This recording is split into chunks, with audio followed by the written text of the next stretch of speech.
parents, welcome to Value Added Parenting, a platform where we as intentional parents are deliberate about raising a happy and fulfilling child. And thanks to all of you all over the world. Thank you for liking, sharing and subscribing to our YouTube channel. And if you are new in this platform, you are welcome to Value Added Parenting. Guess what? In this video, I'm going to be talking about sex talk. You hear me? Sex talk. In my previous video, I talked about sex talk for age 0 to 24 months. That's 0 to 2 years old. So in this video, I'm going to be talking to us on what we can discuss with age 3 to 6 or 5. So that's what I'm going to be talking to us in this video. When it comes to sex education, parents usually have questions like, how do I start? What do I say? When do I say it? Which one should I answer first? Firstly, your children are going to hear about sex, whether you tell them or not. They are going to hear it from friends in school. They are going to hear it from surfing the internet. They are going to hear it from television. Wouldn't you rather be the first to tell them and tell them the right information? So that is the purpose of this sex education, so that no one take advantage of them. So in this one, we are going to be broadening it because a child of 3 years old can talk fluently very well and you can hear them. So we are going to be expanding this, and we have questions, and that's why we have to. So in this part, we are going to be talking our bodies first, our bodies. So the correct sense of the body parts and what they do is important that you tell this age their body parts and what they do. Like penis is meant for urine, vagina, which is vulva, is meant for urine, anus is meant for pooing, passing feces and all that. So it's very important to talk about it, and it's also important to tell them the difference between the genders. Boys have penises and girls have vaginas. So it's important that we talk to them about our bodies and every other body part, where that is meant for private, where that is meant for opening, like exposing. And let them know that our bodies are different. Like girls' body is different from boys' body, and it is okay to be different. Yes, it is okay to be different. And you can tell them about different feelings from the both bodies. They both have different feelings because they are different. So the next segment we'll be moving to will be privacy. There are some parts of the body are meant for private. These aren't for the whole world to see. Let them know that some are meant for private inside, like not only inside the bathroom, the toilet. Let them know. And you say it loud. That there are private and public places. Let them know there are private and public places. And it is important that you let them know that they don't get naked when plumber is around or visitor is around. But it's okay for grandma, because sometimes grandma beats for them and change their clothes. So they are okay with that. Like grandma is fine. But for plumber, you cannot be naked. And let them know that they should respect other people's privacy. Like in your house, maybe, I don't know, depends. Someone is in the toilet or toilet is closed. It is important that they knock, so that's to respect people's privacy, whether people are there or not. And the same thing goes to them when they are in the bathroom. They are entitled to their own privacy, so they are close the door, just for the privacy, for people not to just barge in and all that. So it's important, and they are entitled to their privacy too. Like when others go to the toilet or they go to the toilet or bathroom, they are entitled, they are okay. It's okay if they close the door. And let them know that conversation about bodies are for private time at home and with their parents, not in school. No children can talk about anything.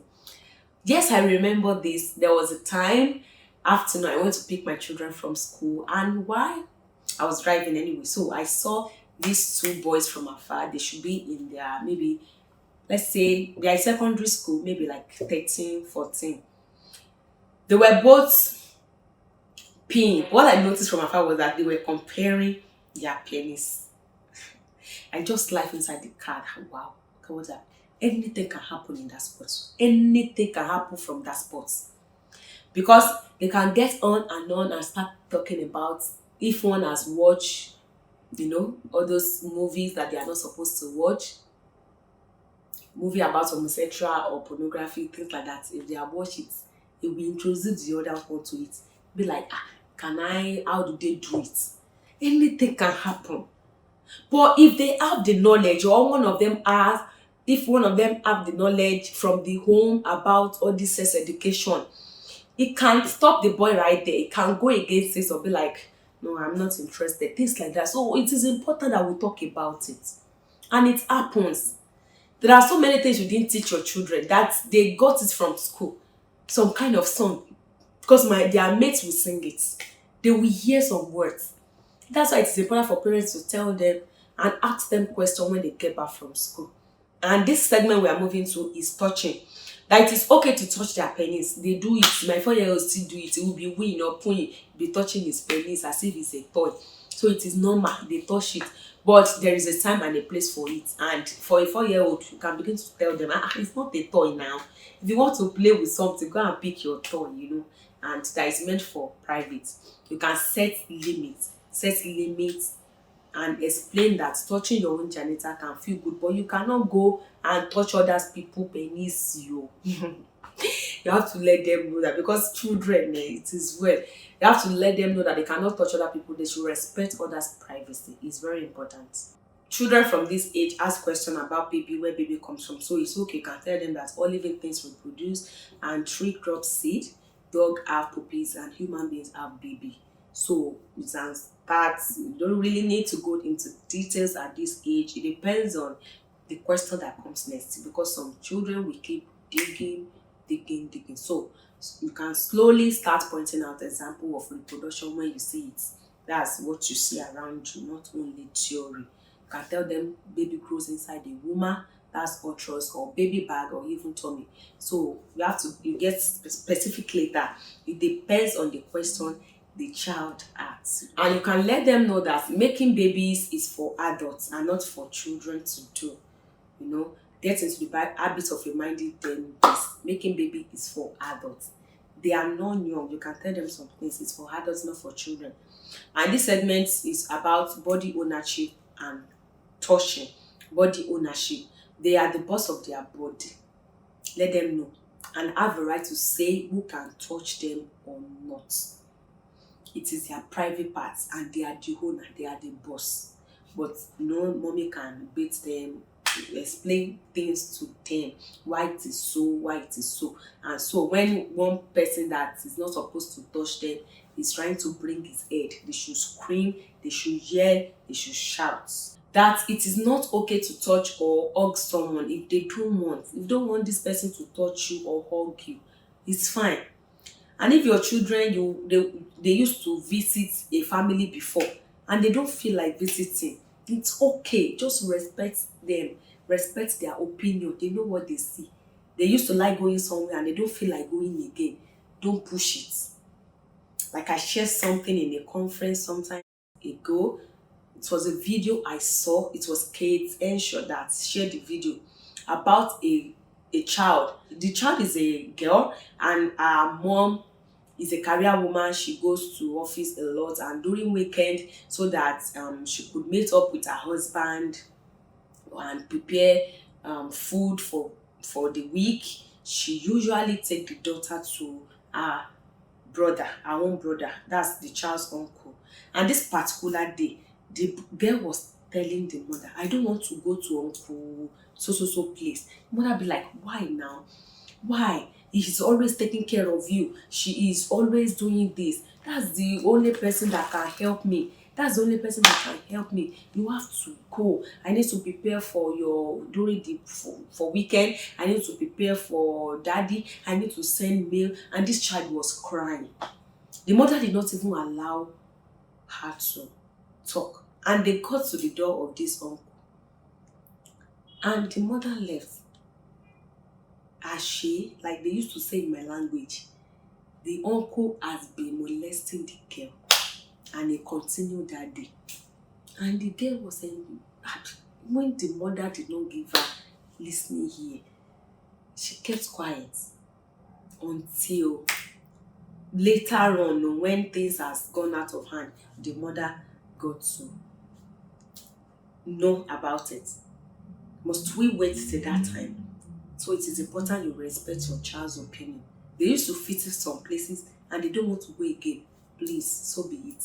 Find another pattern, another routine, or another way to go about it. It's very important that we respect them a lot and let them know that we don't keep secrets. It is important. Let children know that we don't keep secrets in our family. Make it part of your family values. We don't keep secret. Oh, we tell ourselves everything in this family. We tell ourselves everything. We don't keep secrets. It's very important.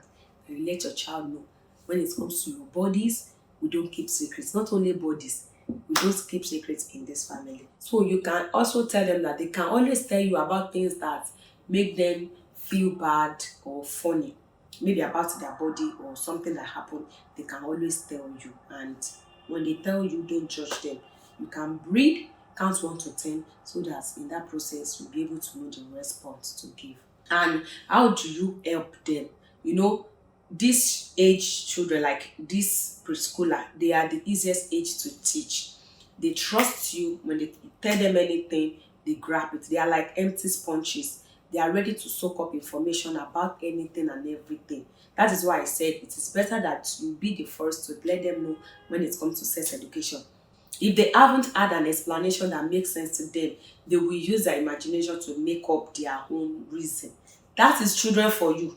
If you don't give them the right information, they ask question, you are saying, I'm coming, I'm busy, I will answer you. They will go and think of answer on their own. Again, I was in a car with some of my friends, like boys, like that, and the younger daughter saw something on the road and were like, mommy buy this thing. And the elder son said, it's expensive, mommy will not buy it. I was like, I just had to face the mommy. What happened?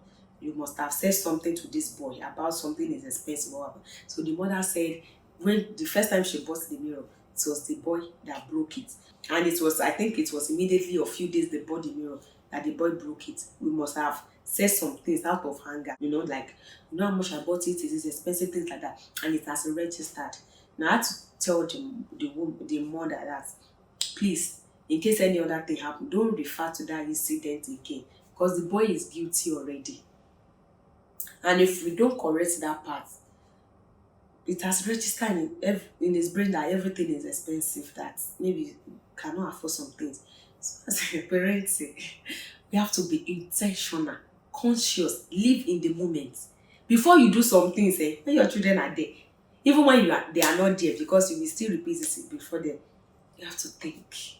And God will help us. In Jesus' name, amen. When it comes to toddler children like this, get ready to repeat yourself, as they easily forget sometimes and they don't understand you the first time.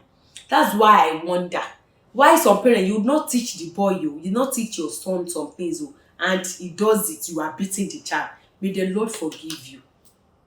May the Lord forgive you, because sometimes we don't teach them. Children, Jesus, haven't you wondered why you will tell your son, leave that place? You keep saying it 10 times, they are still there until you shout. We don't need to shout, so that you don't give yourself an attack. That's how they are wired. They don't hear things once. Sometimes, something is going on in their mind, in their brain at that particular time. They might not be hearing you. You have to go and tap them. They have their own brain too now. When they are alone, sometimes you think they are just there. They are battling with some things, maybe the cartoon they watch or something they saw when they were coming from school, or something that happened in the car. Sometimes my little son will just be on his own and be laughing. He must have remembered something. So that's what happens to one of those children. You have to keep repeating over and over again to make sure that they got what you are telling them. And if you want to set yourself as their number one source of information, this means that you have to be honest by answering their questions when they ask you. And it is okay to sort the internet. If there are some things you don't know, you can say, okay, be right back, quickly check and answer them. It is very important, because if you don't tell them, they will learn it somewhere else. So sex education for children is very important, and depends on the age of your child. You don't just pour everything, and use the right word what they understand. based on their age to them, and there are age appropriate. You don't just pour everything and think they've heard it. It's something you have to keep repeating and follow the age guide. So till I come your way again, help us share this and subscribe to our YouTube channels. Bye for now.